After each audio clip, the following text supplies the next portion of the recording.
नमस्कार मैत्रिणींनो, शारदाज किचन मध्ये आपले स्वागत आहे।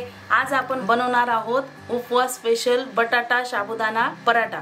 आपण नेहमी साबुदाणा खिचडी खाऊन कंटाळतो आणि साबुदाणा खिचडी सारखी सारखी खाऊ वाटत नाही, त्यामुळे आपण काहीतरी वेगळे असे बटाट्याचा पराठा बनवणार आहोत। चला तर मग त्यासाठी लागणारे साहित्य आपण बघूया।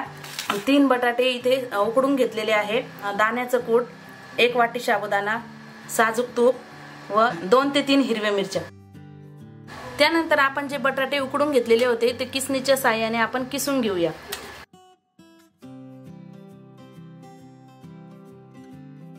तर अशा प्रकारे आपण किसणीच्या साहाय्याने बटाट्याचा किस आपण किसून घेतलेला आहे। त्यानंतर हा किस एका बाउल मध्ये घेऊन आपण त्यामध्ये 3 हिरव्या मिरच्या जे मिक्सरला आपण वाटून घेतलेले आहे त्यामध्ये टाकून घेऊया। त्यानंतर 2 ते 3 चमचे दाण्याचा कूट, मी इथे दाण्याचा कूट थोडासा बारीक वाटून घेतलेला आहे आणि हा जो 1 वाटी साबुदाणा घेतलेला आहे तो आपण यामध्ये घालून घेऊया।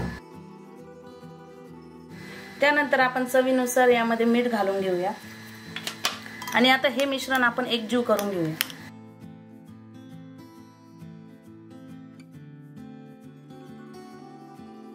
हे मिश्रण एकजीव करून घेतलेले आहे। तुम्हाला जर थोडेसे कोरडे वाटले तर थोडंसं गरम पाण्याचा हात लावायचा आहे आणि गरम पाण्याचा हात लावून आता आपल्याला हे मिश्रण 5 मिनिटं झाकून ठेवायचे आहे। चांगले भिजलेले आहे, आपल्याला 5 मिनिटं हे झाकण ठेवून यावर आपण भिजवून घेऊया।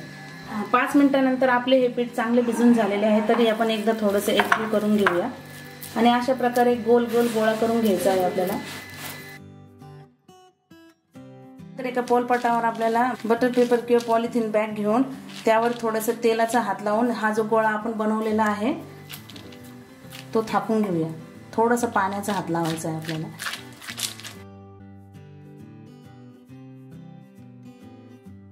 त्यानंतर पॅनवर आपण तूप टाकून घेऊया।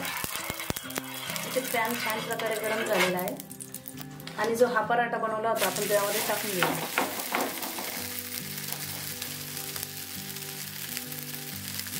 आणि साइडने आपल्याला छान असं तूप टाकायचं आहे, त्यामुळे पराठा छान होतो।